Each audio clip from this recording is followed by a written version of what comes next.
প্রিয় শিক্ষার্থী বন্ধুরা, দেখো তোমাদের তৃতীয় শ্রেণীর গণিত বইয়ের অনুশীলনী ৪ পৃষ্ঠা নাম্বার ১৬। এখানে দেখো ১ নম্বরে যোগ ফল নির্ণয় করি ক খ গ গহ ঙ।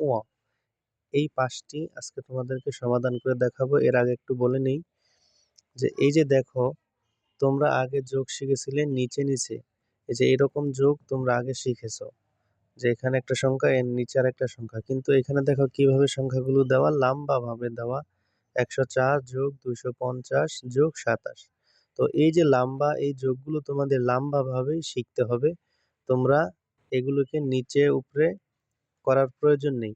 এখানে যেভাবে লম্বা ভাবে দেওয়া আছে এই লম্বা ভাবেই তোমাদের শিখতে হবে, কারণ এই লম্বা এই যোগগুলো তোমাদের বড় ক্লাসে গিয়ে কাজে লাগবে। এজন্য আমরা এই যোগগুলো যেমন দেওয়া আছে এইভাবে উঠাইয়া এখানে সমান সমানের এই সামনে আমরা ফল বসাবো। চলো আমরা অঙ্কগুলো সমাধান শুরু করে দিই। দেখো বন্ধুরা, ভিডিও যাতে বড় না হয় এজন্য আমি আগেই এই অঙ্কগুলো উঠাইয়া নিয়েছি। দেখো ক নম্বরে ১০৪ যোগ ২৫০ যোগ ২৭। তো এটা আমরা কিভাবে যোগ করি মনে রাখবে, এই যে এককের ঘরে এই ২৭, এখানে আমাদের ৩টা সংখ্যা দেওয়া আছে, এই একটা, এই একটা, এই হলো আরেকটা।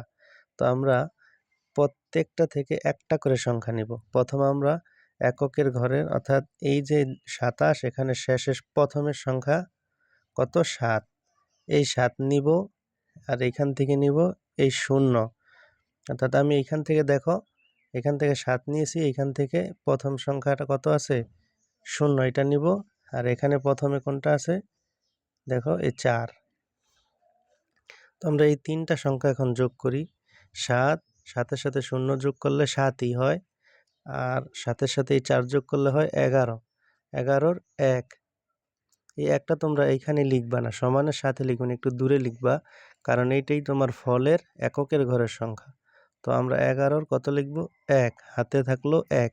ওই হাতের ১ তোমরা এই ২-এর সাথে যোগ করে নিবা। ১ আর ২ কত হলো ৩। এবার আমরা এই ৫ এই সংখ্যাটা নিব। ৩ আর ৫ হইতেছে আমাদের ৮। ৮ আর এখানে ০, ৮ই হলো, ৮-এর ৮। এবার আমরা দেখো ৩ নাম্বার সংখ্যাটা নিব। এখানে আমাদের ৩ নাম্বার কোনো সংখ্যা নাই, এখানে মাত্র ২টি সংখ্যা, এই কারণে আমরা এখান থেকে আর কোনো সংখ্যা নিতে পারতেছি না। চলো আমরা এবার মাঝে এখান থেকে এই যে শেষ সংখ্যাটা নেই, এই ২ আর এখানে পেলাম ১, ২ আর ১ ৩। তো এটাই আমাদের উত্তর। চলো এবার আমরা খুব সহজে খ নাম্বার সমাধান করে দেখাই তোমাদেরকে। তো আমরা আশা করি নিয়মটা বুঝতে পেরেছ। এই ২ নিবা প্রথমে, এখান থেকে নিব ৭, এখান থেকে ২। আমি তোমাদের বোঝার সুবিধার্থে এখানে এই যে সংখ্যার নিচে ছোট্ট করে চিহ্ন দিতেছি। তোমরা অঙ্ক করার সময় এগুলো আশা করি দিবে না, তোমরা চোখের নজরেই এগুলো ঠিক করে নেবে।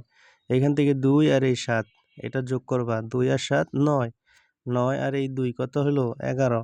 ১১-র ১ লিখবা, হাতে ১, ওই ১ এই ২-এর সাথে যোগ করো, ২ আর ১ ৩, ৩ আর এখান থেকে এবার নিবা ৪, তাহলে হলো ৩ আর ৪ ৭, ৭ আর এখান থেকে এই ২, ৭ ৮ ৯, ৯।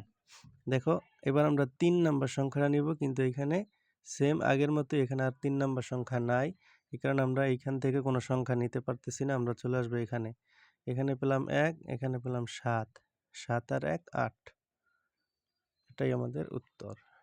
চলো গ নাম্বারটা করি। ২ আর ৪ ৬, ৬ আর ৭ কত হলো ১৩।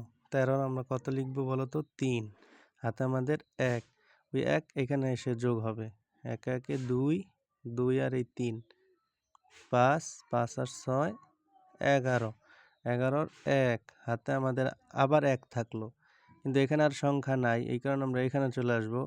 তাই এখান থেকে ২ আর ওই হাতের ১ ৩, এখান থেকে নিব ৫, ৩ আর ৫ ৮। দেখো আমরা ৩টা করে সংখ্যা নিয়েছি, এখানে আর সংখ্যা নাই, ৪ নাম্বার সংখ্যা এখানে নাই, এখানে ৪ নাম্বার সংখ্যাটা আছে ৪, এই ৪, ৪-এর ৪ এখানে লিখে দিলেই হবে। এবার ঘ নাম্বার দেখো এখানেও 3, এখানেও 3, এখানেও 3টা করে সংখ্যা, তার মানে প্রত্যেকবারই আমরা একটা করে নিতে পারবো। এখান থেকে 9 নিলাম, এখান থেকে 5, 9 আর 5 14, 14 আর 0 কত? 14ই হয়। 14 4 হাতে থাকলো 1, এই শূন্যের সাথে 1 যোগ করো তাহলে হবে 1, 1 আর এই 4 5, 5 আর 1 6। এবার আমরা তৃতীয় কাজটা করব, 1 আর এই 2 3, 3 আর 5 8। দেখো এবার আমরা এটা করে নিই, 6 আর 5 কত হলো? 11, 11 আর 7 কত? 18, 18 আর 8 হাতে থাকলো 1, ওই হাতের 1 আর এই 5 যোগ করলে হয় 6, 6 আর এই 4 10, 10 আর 1 11, 11 আর 1 হাতে থাকে 1। এখানে যেহেতু 3 নাম্বার সংখ্যাটা নেই এজন্য আমরা এখানে চলে আসব, হাতের 1 এটার সাথে যোগ হবে, 3 আর 1 4 আর এই 4, 4 4 8। এই হলো আমাদের অ্যান্সার। তো ভিডিওটা ভালো লাগলে অবশ্যই সাবস্ক্রাইব করে আমাদের পাশে থাকবে এবং পরবর্তী ভিডিও সবার আগে পেতে সাবস্ক্রাইব করে রাখতে পারো।